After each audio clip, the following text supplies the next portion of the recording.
the Infinity Foundation, respected Rajiv Malhotra ji, it is not merely that, it is protecting the Dharma and culture. The snakes in Ganga, Ganges, the book is not only for India, for the entire mankind. Taking it to a global stage, and Rajiv ji could achieve that. I think he was the pioneer. When history will be written hundreds of years later, if there are few monuments of this Indic Renaissance, your name will come in top 3. The discovery of a law of nature, even though it happens somewhere, it is something that is applicable everywhere. And the knowledge that you are highlighting, the knowledge that you are bringing forth in such a great, devoted, sincere way, is something that the whole world will be thanking you for many generations to come. And I stand witness here to this great achievement and gratitude to you.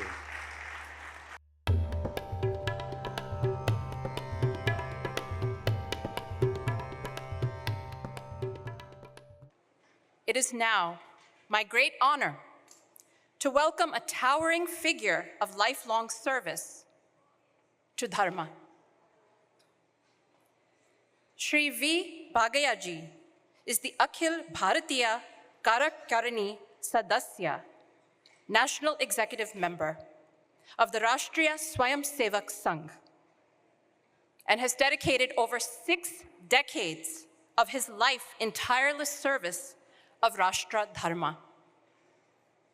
He is responsible for all initiatives concerning social harmony, rural developments, and organic farming. He has especially traveled all the way from India to share his unique perspective on the impact of Infinity Foundation on India's establishment and society. It is my great honor to invite Shri Bhagayya ji to share a few words.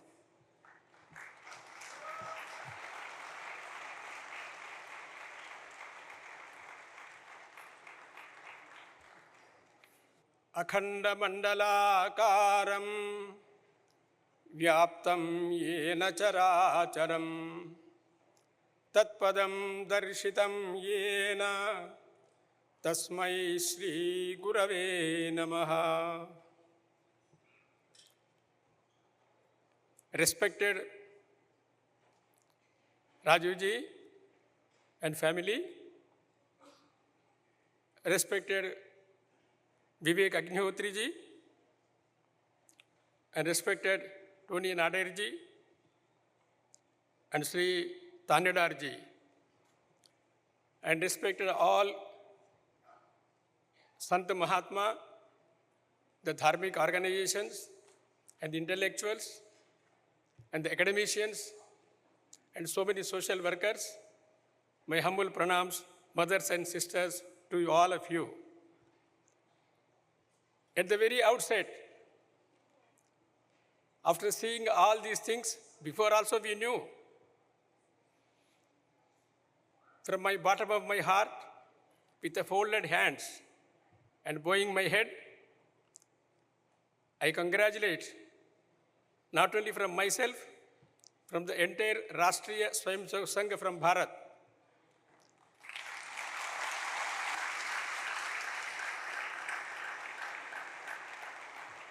The Infinity Foundation, led by our respected, honorable, our beloved Rajiv Malhotra ji, for successfully working and spearheading ideological war, ideological kshatriya, kshatra teja, that purushartha for the benefit of Bharat and the entire mankind also. You see, it is not merely propagating culture. The Bharatiya Sanatana culture, it has got Bharatanatyam, Sangeeta, Sahitya, literature, Veda, Bhagavad Gita, Yoga, and Ayurveda. Many things are there.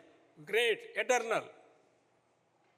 And so many brothers and sisters, elders are propagating, working for that selflessly.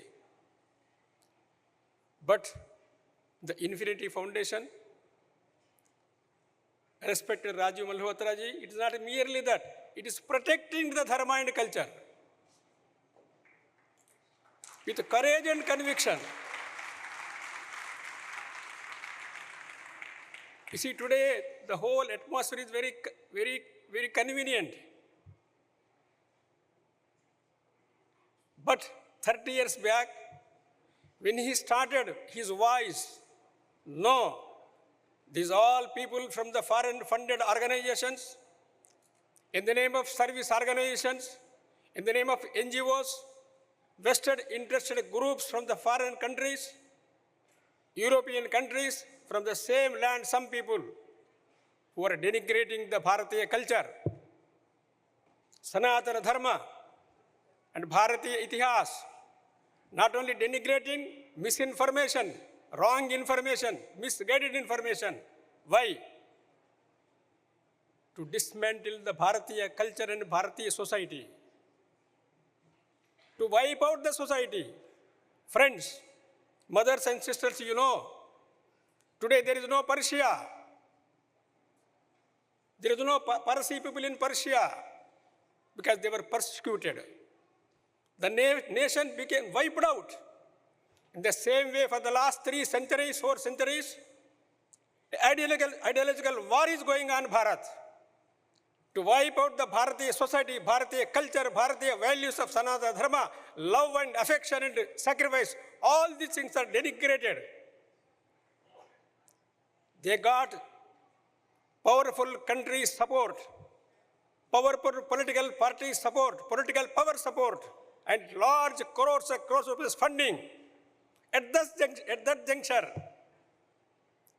Rajivji stood like a Himalaya,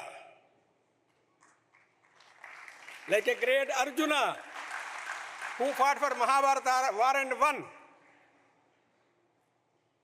When Breaking India came, then people understood.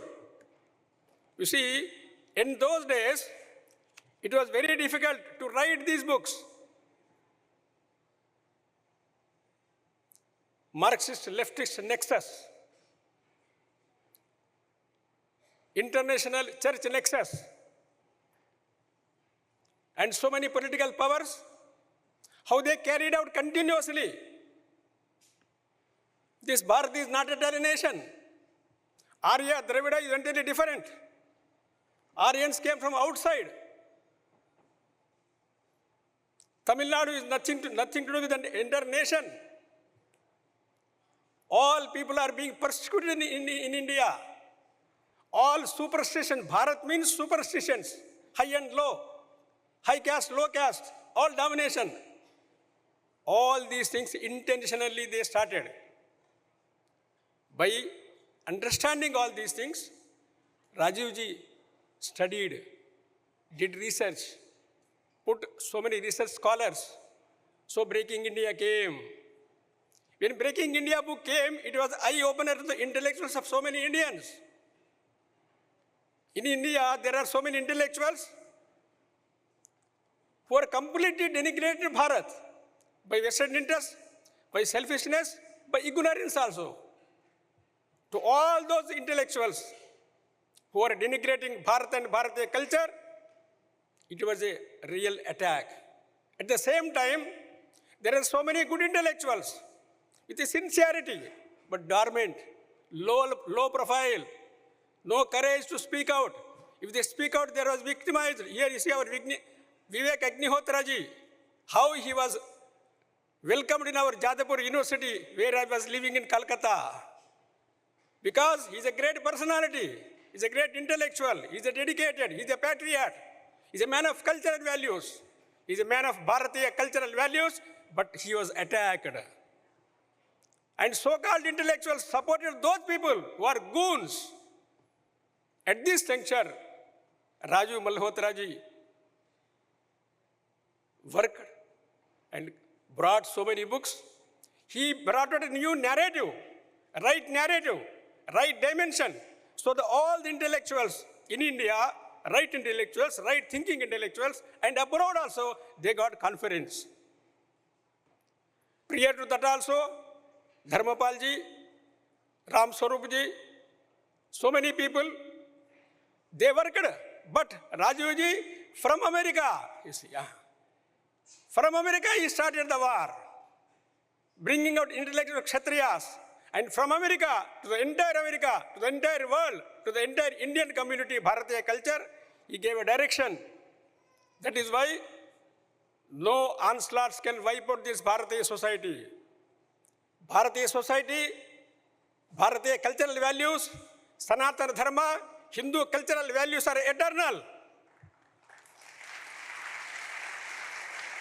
You see, when we see the snakes in Ganges, the book is not only for India, for the entire mankind. That is the experience of all the people. So that is why, with folded hands, we not only praising, we respect, we adore, and we follow Rajivji. Another thing is, in Bharatiya culture, Bharatiya way of life, there is no exclusiveness, there is only inclusiveness. So Rajivji and Infinity Foundation, they met all the people. Rajivji, he came to Nagpur. He stayed for 2 days in RSS camp. He met Sarsanga Jalakji. He wrote an interview. Why? Because he wanted inclusiveness with large-heartedness. That is the fundamental principle of Bharatiya life. In that way, with the inclusiveness, Rajivji tried and he is trying, so the way is going ahead. At this juncture, generally we are all feeling very, very happy. I am also feeling happy along with you. Generally in our society, appreciating, giving some donation, supporting, we will be happy. But now, Infinity Foundation is not merely foundation. Rajivji is not merely an individual. It is a movement of cultural renaissance. It is a movement to save the culture. It is a movement to save Bharat. It is a movement to save the mankind. As Aravindaji told, Yogi Aravinda, if you want to save the mankind in the universe, you have to save the Sanatana Dharma. If you want to save the Sanatana Dharma, you have to organize the Hindu society. So this is, to organize Hindu society is not merely for Bharat, to save the Bharat, at the same time to save mankind. That is why my humble appeal along with me, not only appreciating Rajivji, not only praising, but we have to work by devoting our energy, our time, selflessly, unitedly. There are so many organizations here who are working for the sake of culture, everything, values and dharma. At the same time, let us work together unitedly. I pray God to bless us, and at this juncture, once again, congratulating and with humble pranams to Rajivji and all the great people, mothers and sisters, I take leave. Namaste.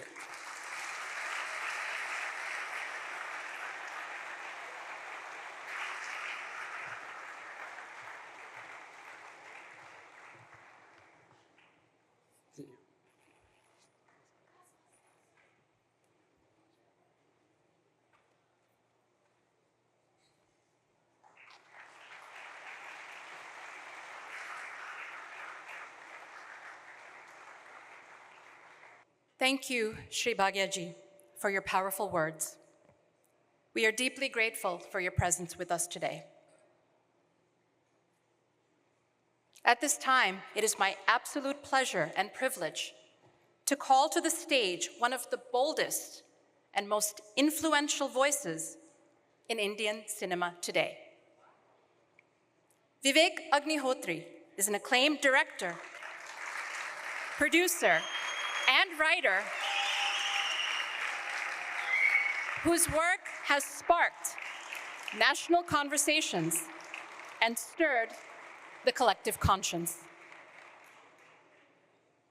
He is a member of the Central Board of Film Certification and serves as a cultural ambassador for Indian cinema through the Indian Council for Cultural Relations. His groundbreaking film, The Kashmir Files, brought global attention to the long overlooked plight of the Kashmiri Pandit community. Ladies and gentlemen, I'm going to humbly request that you hold your applause until I'm done. And the film's impact continues to resonate. He has been a great friend and supporter and serves as a brand ambassador for Infinity Foundation. Ladies and gentlemen, please join me in welcoming the fearless Vivek Agnihotri ji.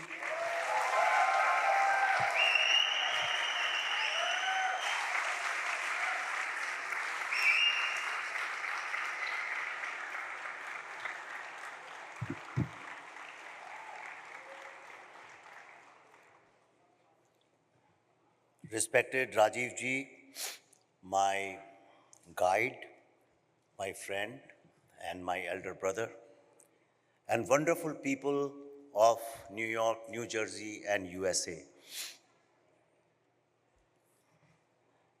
I think a lot has been said about Rajiv ji. While coming here, there are two things I realized. When we say 30 years, what does it mean? Does it mean just 30 years? Actually, it means 2 generations. If you take almost 15, 16 years when generations start building their own thoughts, 2 generations.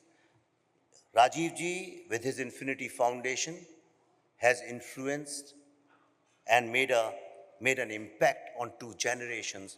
I don't think anybody without the blessings of Saraswati can ever achieve that.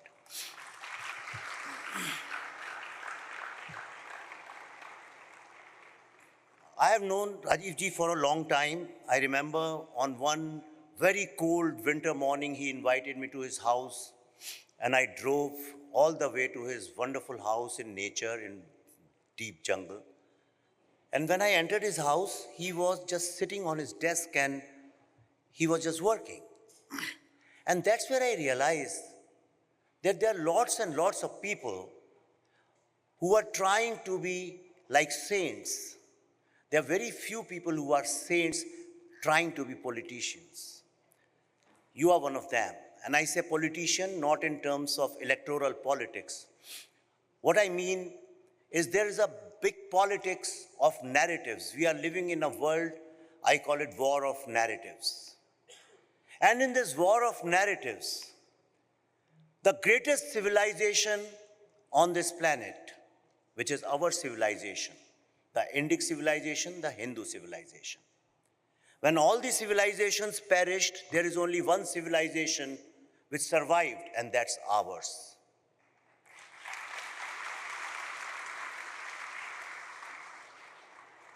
We never thought about, we have always been fighting with people, but we never thought about drawing a bigger line, taking it to a global stage. And Rajiv ji could achieve that. I think he was the pioneer. When history will be written hundreds of years later, if there are few monuments of this Indic Renaissance, your name will come in top 3. And I was thinking, how do I, since I've known him for so long, I know about so many facets, how do I summarize his work? A lot of people say lots of things in people's praise, but I wanted to look at it from a very, very academic point of view because we are celebrating an academic and scholars 30 years of work. I can summarize his entire work, his personality and his modus operandi, and I call it 5 C's. The first C is conviction. It's not belief, it's not faith, it's conviction. The second C is courage, because you can have conviction, but without courage, what do you do with that conviction? Third C is collaboration. We talk about commitment, courage, conviction, but these are very abstract words unless and until you translate them into action. And he collaborated. Look at the number of people. I don't think anybody can attract so many people with so much of respect. So that way, wonderful. And the fourth C is communication. You can collaborate, so what? A lot of people, WhatsApp groups are collaborating so much, but they are not communicating to the outside world. So he went to universities, he went to all kinds of forums. He took people head on. He communicated with scholarship, with academic work, with books, with research, bringing new ideas, new thoughts. At this age, he wrote, we just met last month for a podcast. He came to my house for dinner. He wrote a book on education at school level. I think it's something which Government of India should be worried, but look at the people who are actually doing the work which the Government of India should be doing. And the last, fifth C, you can do all these, you can collaborate, you can communicate, you can do everything. But what's the point? What's the end result? And that's where I think most of the people fail, which is the last step, and that is bringing about a change. The fifth C is a change.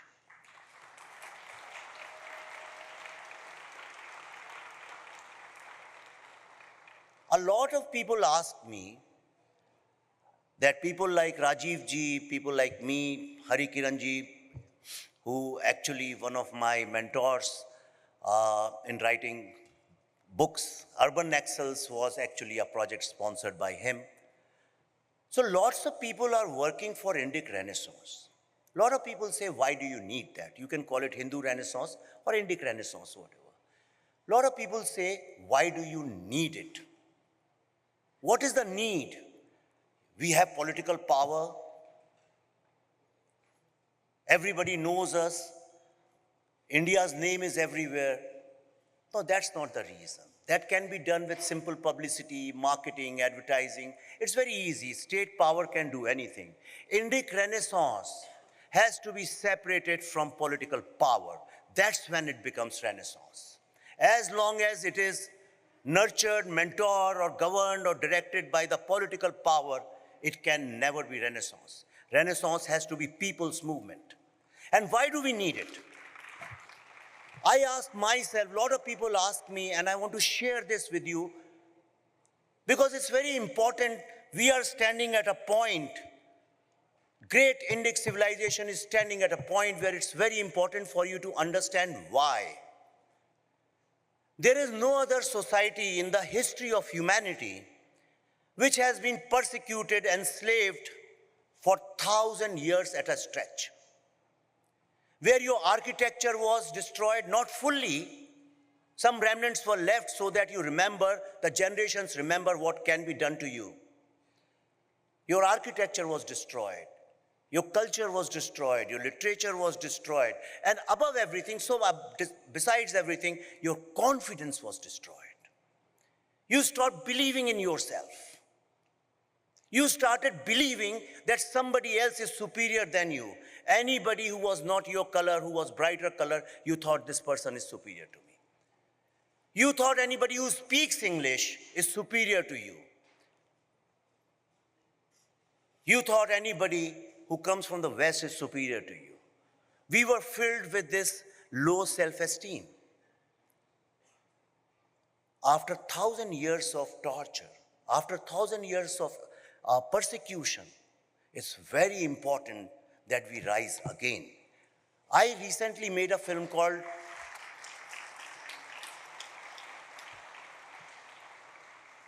If you think I make films like Buddha in a Traffic Jam, the Tashkent Files or the Kashmir Files and now the Delhi Files Bengal chapter, is because I want to create controversy? No.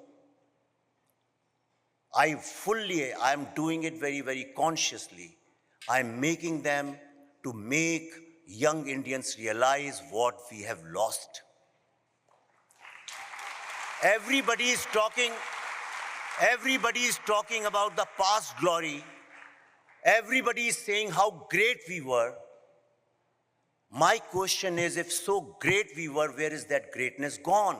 Unless until you realize we have lost that greatness, how will you have Renaissance? made this film, The Delhi Files Bengal chapter, is based on Direct Action Day. I was just showing, just before coming here, I was showing the brochure of that, some pictures of that film to a friend of mine, and he stopped at one picture. There are skeletons and skeletons. The entire street is full of skeletons, and vultures are sitting on those skeletons eating whatever flesh is left. He said, "Acha, good imagination," or something like that. He said, "Good picture. So vultures are sitting there." I said, "No, this is a real picture." And that photograph was taken by a photojournalist called Margaret of Time and Life magazine. The moment I say this picture was taken by Time Life magazine's photographer, everybody believes it. Nobody believes our own history. That's why I'm making these movies. When movie comes in August, please carry huge boxes of tissue boxes with you, because if Kashmir Files disturbed you, this film is going to shatter you, destroy you. That is the history of India's partition. Now, how will this come? How will this renaissance happen? How can we bring it about? And that's why it's very important to celebrate people like Rajiv ji. I'll tell you how it's going to happen. What I have learned from you, I want to share this. मैं अंगूठा तो नहीं दे पाऊंगा, but Guru Dakshina mein I can share the secret of that. From Rajiv ji, I learned one thing. The real contribution to Indic Renaissance is not through Twitter and WhatsApp. Is by creating products. We are in the marketplace. We are in the market of ideas. We are in the market of creativity. And that's where India has to win the game. That should be our next objective. To fill this world with so many products from our civilization, from our argument, from our story, that the whole world respects us and they come to us. They buy those ideas from us. Renaissance is not only about culture and going to temples, it's also about empowering our economy. It's about empowering the entire society's well-being. And that is possible only when you create products, be it books, be it podcasts, whatever you can do. I'm a filmmaker, my skill, I'm a storyteller. I can tell stories. So I'm using my skill to contribute to that renaissance, creating products after products after products. In every single year, I create 2-3 products, be it books, be it films. Rajiv ji at this age, he has a passion of a 17-year-old person. I've seen him traveling. He reaches, he doesn't care about jet lag. He immediately goes and does work. You're not born energetic. You learn it from others, and I learned it from you. And I like to pass it on to all the younger generation. That's why we have a foundation, I Am Buddha Foundation, where we mentor young people, only young people, disadvantaged young Indians. So you can create products. Whatever is your skill, whatever you think you are good at, convert it into a product, a marketable product. Unless and until you do that, Indic Renaissance will never come. And this I learned from a great history of India's partition. Before I end, I want to share it with you. I learned it during the making of this film, The Delhi Files Bengal chapter. I just want to quote one example. We were broken, defeated. There was no hope. Britishers wanted to destroy us, so what they did, they divided Bengal. Bengal was the biggest, the most empowered state at that time, and the capital was Calcutta. So they divided it on religious grounds. For Muslims, East Bengal, and for Hindus, West Bengal. Imagine what happened then. At that time, there was a newspaper called Bande Mataram. Have you heard of Anushilan Samiti? Has anybody heard of Anushilan Samiti? हमारे अभी बैठे हुए हैं sir जानते ही होंगे. Anushilan Samiti was like Naram Dal, Garam Dal, if you have heard about. The people who believed in going for an armed rebellion. Lal Bal Pal, I am sure you have heard. Problem is that nobody knows India's history, so watch Delhi Files, you learn a lot. I mean, take your children definitely with you. At that time, one newspaper, Bande Matram, Shri Aurobindo, if you do not know, we know him as a philosopher, we don't know him as a revolutionary. He started writing articles in that. Every article of his awakened population after population, state after state. It became such a big movement. Just one journalist, one newspaper. I recently bought a book, Bande Matram, their compilation. You won't get it in the market. All his articles are there. And Britishers were forced to reunite Bengal. And Indic Renaissance in Bengal, everything you know, the revival of Vedanta, social reforms, science, art, literature, music, economy, nationalism, Vande Matram, Janganman, where has it come from? There was no facet of life where we did not excel the Renaissance. And they had to reunite Bengal. That is the power of Renaissance. And it came not through Congress. This Renaissance happened by the people of Bharat, जिनके लिए सब कुछ है, जिनके लिए संविधान है. We the people of Bharat. Rajiv ji, thanks a lot for awakening a generation and also inspiring people like me who had the potential but didn't know in which direction to go. I have chosen Indic Renaissance as my direction. And now, you must have seen 3 emblems, Indian emblem. There are 3 lions, 3 sher hai usme, right? So I call them, my film, this trilogy is based on that. The first lion, I say, in democracy, to protect democracy, you need 3 lions. The first lion is right to truth. And the second is right to justice. Without truth, there cannot be any justice. And the third is right to life. In America, it should be called right to freedom.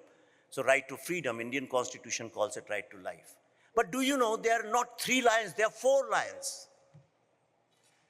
पर चौथा कोई दिखाता ही नहीं है. 4th is always hidden. You know which is the 4th lion? 4th lion is we the people. And we are making a mistake, and I am not absolutely apolitical, do not misunderstand me. It's Rajiv ji's show, therefore I am saying every single word which is inspired from his life. We the people today are making a mistake of writing their destiny to political power. We are surrendering our life to the politics of the country. When Rajiv ji started, he did it despite the politics. He did it on his own. And till date, he is doing on his own. I know he can get any kind of political post, but he is doing on his own, because for Renaissance, if you want global Renaissance, Hindu Renaissance, Indic, whatever you want to call it, if you are looking at Renaissance, the revival of the great civilization of Hinduism, our greatest revenge of 1,000 years of persecution would be Renaissance, the great Renaissance. And that is possible only, that is impossible without freedom.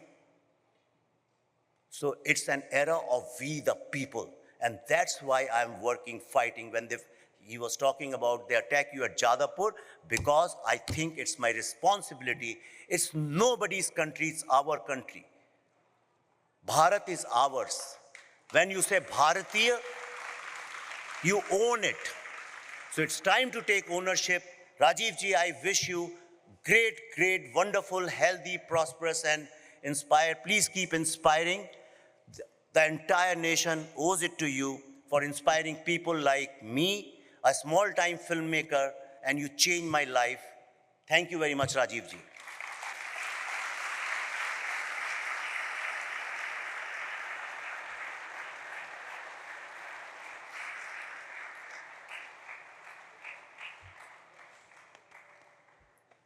What a pleasure. Thank you.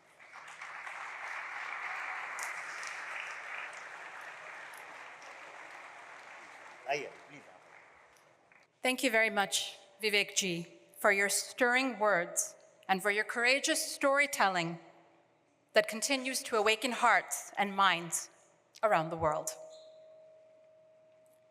Ladies and gentlemen, I'd like to now direct your attention to a remarkable individual whose work stands at the crossroads of science and spirituality. Dr. Tony Nader is a renowned neuroscientist, author, and global head of Maharishi Mahesh Yogi's Transcendental Meditation Movement. With a medical degree and a PhD from MIT in brain and cognitive science, and research experience at a Harvard Medical School hospital, Dr. Nader's contributions to the understanding of consciousness are truly extraordinary. We are also pleased to acknowledge the presence of Dr. Nader's wife, Velia, as well as the head of the International Women's Transcendental Meditation Movement, Dr. Candice Badgett, of Maharishi International University, who are both also with us this evening. Let us give a warm welcome to Dr. Tony Nader.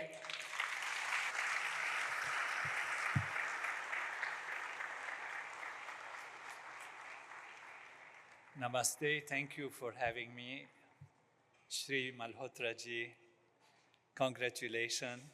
I think now you are celebrated by mostly the Indic group, the Indic diaspora, the Indian people, for reviving their knowledge and your knowledge and bringing it to the world. And it's my honor and joy to thank you for doing that for the whole world, because it is not only a knowledge that is restricted in a culture, in a system for some race or some people, but like in science, the discovery of a law of nature, even though it happens somewhere, it is something that is applicable everywhere.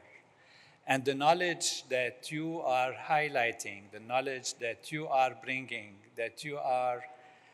bringing forth in such a great, devoted, sincere way, is something that the whole world will be thanking you for many generations to come.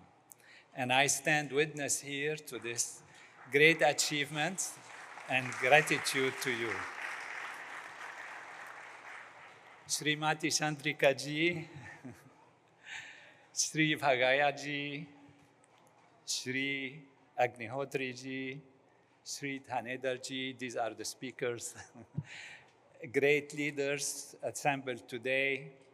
It's my honor to be with you to celebrate the Infinity Foundation team headed by our great hero, Shri Malhotra ji.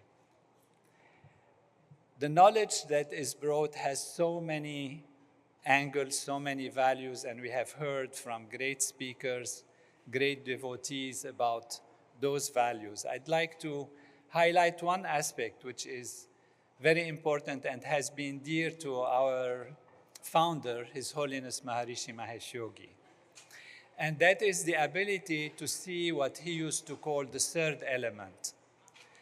And the Infinity Foundation really has that vision, that wisdom through Malhotra ji, to be able to see when there is right and left, when there is liberals and conservatives, when there is nationalists and globalists, when there are all these different values, to look at the third element and to look how things that can be divisive, that can be separate on the surface, can actually be helpful to work with. And that is really requires higher consciousness and great vision. You know, when you think of the sun and the heat of the sun, for example, and how it can nourish a plant, and you think of the wind and how it can support the plants and the pollination and all of that, and you think of the water and how it can bring the nutrients to the earth and get it into the plant, and then you think how different they are one from each other, and how too much of one can actually, for example, too much sun can burn the plant. Too much water can make it fade away and go away. Too much wind can dry it. But these three things together in a balanced way can support the growth of a plant. When you think of a plant on the surface value, and you say, or a tree, for example, and you see maybe the leaves are not so healthy, or the fruits are not so well, and the branches are dying. If you try to work on the level of the surface, you lose the possibility of nourishing all those values. What the Indian tradition, what Sanatana Dharma gives, in its essence and its most important teaching, is to water the root of life so that all aspects of the tree can flourish. And that is based on an understanding, a worldview, where consciousness is primary. This is Advaita Vedanta, where consciousness is all there is. And it's consciousness that appears on so many different levels in so many different ways. And people forget that. They are drawn by the outer values and they forget the inner. And the tradition that you have taught us, the tradition of the ability to go back to that which balances all the things that are on the surface, is a very important aspect to resolve all the problems of the world today, exactly like watering the root to enjoy the fruits and the leaves and the tree as a whole. And this is expressed in so many aspects in the Vedic literature. And the 10th mandala of Rig Veda, Nivartadwam is taught, which means transcend, go back to the self. In Bhagavad Gita, Krishna teaches Arjuna the supreme level of action as being based in the self, being based in yoga. And he tells him, Nistrei gunyo, be without the gunas. Yogastha Kuru Karmani, established in being, then perform action. And this is how the teaching from Upanishads, from the different levels, say that there is knowledge, there is outer values, but it is by going back to the self and finding this third element that Shri Rajiv ji always brings forth when there is contradiction, when there are difficulties on the outside.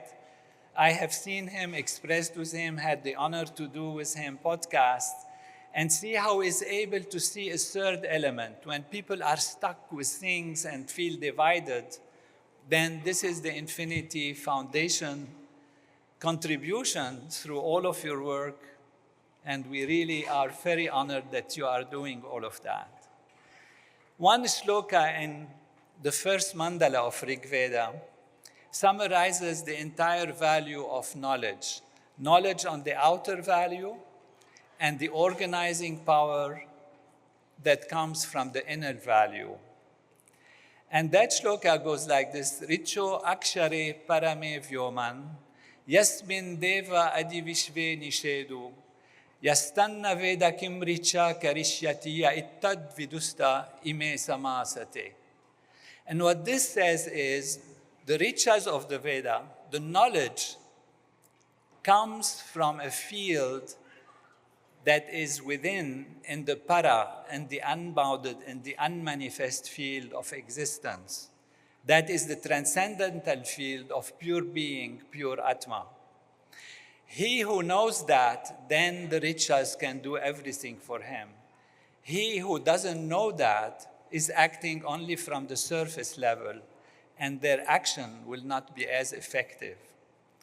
That is why transcending, going back to the self, is being taught by the Veda in Upanishads, in Rig Veda, in all aspects of Bhagavad Gita and the great teachings. Nivartadwam, transcend, go back to the self. And this is what the world needs today.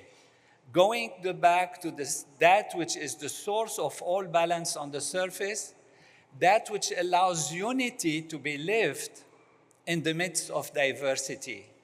And I see this in the Infinity Foundation as a main teaching that Shri Malhotra ji highlights and is a hero of, where he sees the different cultures, different people. Yes, Vasudhaiva Kutumbakam, as you say, fine, but what is Vasudhaiva? It makes out a different culture, different people, and they can be together and support each other. And this is the beauty of Bharat. This is the beauty of the culture that is a teaching for the world. Openness, tolerance, differences being upheld, but on the basis of unity, which is the field of being that we are all an expression of. So thank you for what you're doing. Thank you today, and thank you for all generations to come.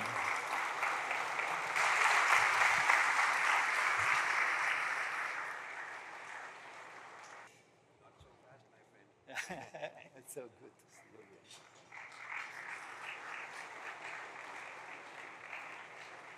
So, thank you. So nice. Thank you for having me. Great honor. Please. Thank you kindly, Dr. Nader, for your enlightening words and your invaluable contributions to both science and spiritual tradition.